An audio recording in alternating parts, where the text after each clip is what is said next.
ازيكم؟ ايه الاخبار؟ يا رب تكونوا بخير. اهلا بيكم في كورس الكوميونيكيشن سكيلز.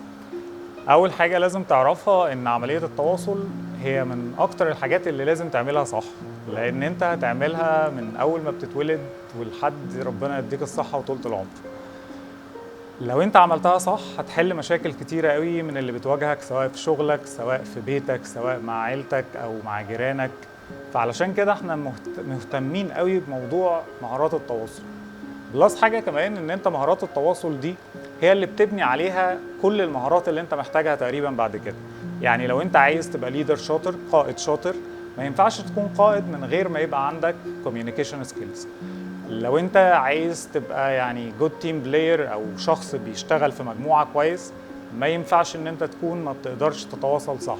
عايز تتعلم تفاوض، لازم تكون بتعرف تتواصل. اي مهارة انت محتاج تتعلمها هتلاقي ان التواصل هو اساس فيها. علشان كده مهم قوي ان انت تنمي مهارات التواصل عندك وتعرف وتتأكد ان انت بتتواصل صح. طيب، اول حاجة محتاجين نفكر فيها هو يعني ايه اصلا تواصل؟ ايه هو التواصل ده؟ التواصل بمنتهى البساطة كده هي عملية تفاعل ما بين اتنين، واحد بنقول عليه اسمه المرسل وواحد اسمه المستقبل. طيب، المرسل ده دايما بيبقى عنده حاجة كده هو عايز يوصلها للطرف التاني. الحاجة دي ممكن تكون ايه؟ ممكن تكون نصيحة، ممكن تكون فكرة، ممكن تكون معلومة، ممكن تكون قيمة معينة، ممكن تكون مشاعر. ايا كان الحاجة اللي هو عايز يوصلها دي بنقول عليها اسمها عملية تواصل.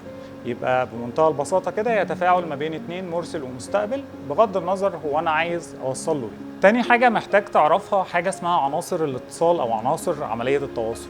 أي عملية تواصل لازم يكون فيها طرفين، مرسل ومستقبل. طيب، أنا بستفاد إيه لما أعرف إن إحنا اتنين أو إن إحنا طرفين؟ أولاً أنت مش لوحدك، يعني مش بتتواصل لوحدك، في طرف تاني. معنى إن في طرف تاني إن أنت لازم تفكر في الطرف التاني ده وأنت بتتواصل. هل الطريقة هي الطريقة المناسبة؟ هل الأسلوب هو الأسلوب الملائم للطرف التاني؟ هل الوقت اللي انت بتتواصل فيه هو الوقت المناسب للطرفين؟ هل صياغة الرسالة مفهومة للطرفين؟ فدايما مهم قوي انك تعرف ان احنا اتنين، مش لوحدك. يعني ما بتختارش الوسيلة المناسبة ليك انت، ما بتختارش الاسلوب المناسب ليك او الطريقة اللي هتوصل بيها رسالتك. لازم تفكر دايما في الطرف التاني، هل هيفهم؟ هل الوقت ده مناسب بالنسبة له؟ هل الطريقة دي هي احسن طريقة هو يستقبل بيها؟ فأول حاجة لازم نكون متفقين عليها إن إحنا اتنين، مرسل ومستقبل. تالت حاجة لازم تعرفها بعد ما عرفت إن في مرسل وفي مستقبل، لازم تعرف إن في رسالة. الرسالة دي هي الفكرة أو القيمة أو النصيحة أو أيا كان المحتوى بتاع الرسالة اللي أنت عايز توصله. طيب، مهم ليه إن أنا أعرف محتوى الرسالة؟ لأن محتوى الرسالة ممكن يخليك تغير الوسيلة اللي أنت بتستخدمها. محتوى الرسالة ممكن يخلي الطريقة أو الأسلوب اللي أنت بتتواصل بيه يختلف تماماً. يعني تخيل كده لو أنت مدير والرسالة بتاعتك اللي أنت عايز تبعتها للموظفين فيها تفاصيل كتيرة جداً. فوضع طبيعي لو فيها تفاصيل كتيرة بنقول مش بيفضل إن أنت تقولها أورال أو شفوي. ليه؟ لأن أنا لو حصلت يعني نص المعلومات اللي أنت قلتها شفوي فأنا كده إيه يعني كتر ألف خيري.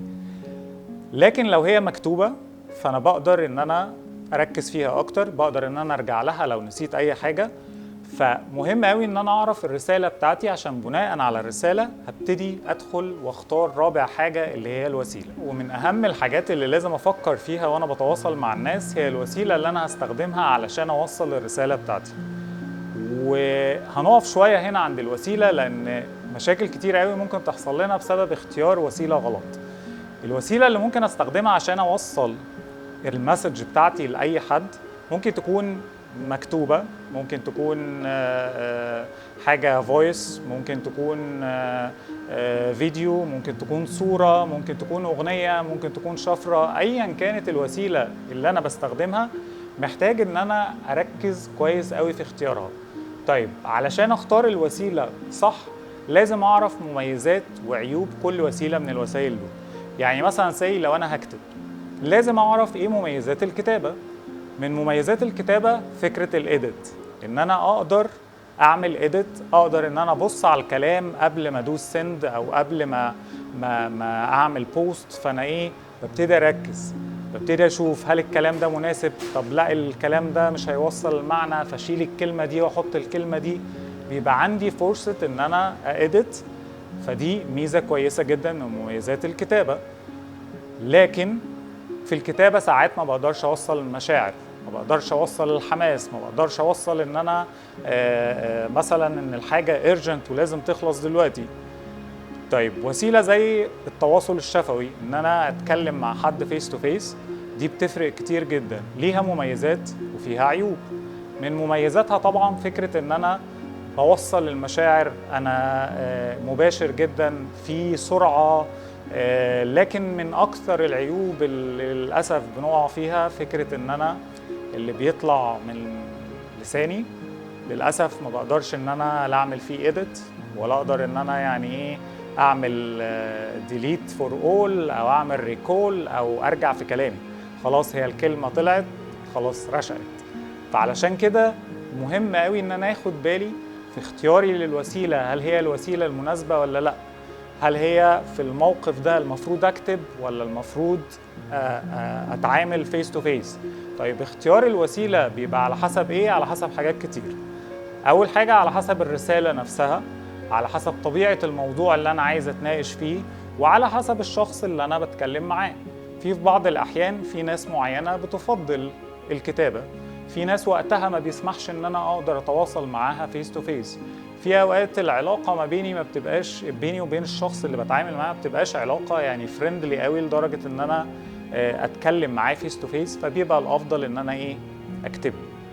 مهم قوي ان انا اركز في البوينت بتاعت اختيار الوسيله، لانها هتحل لي مشاكل كتير جدا. خامس حاجه الفيدباك، او بنقول عليها التغذيه الراجعه. الفيدباك بمنتهى البساطه كده هو الرد اللي بيجي لي من الطرف الثاني اللي هو اللي بيستقبل الرساله. الرد ده ممكن يكون استفسار عن معلومه، ممكن يكون رد صريح على داتا انا طلبتها. الفيدباك مهم جدا، وعلشان كده احنا يعني هنتكلم عليه في سيشن لوحده، ازاي ندي فيدباك للناس وازاي نتقبل الفيدباك من الناس. مهم قوي ان انت الخمس عناصر بتاع عملية الاتصال دول ان هم يكونوا في دماغك دايما، لان هم بيفرقوا معاك قوي وانت بتتواصل. قلنا مرسل، مستقبل، رسالة، وسيلة، وفيدباك.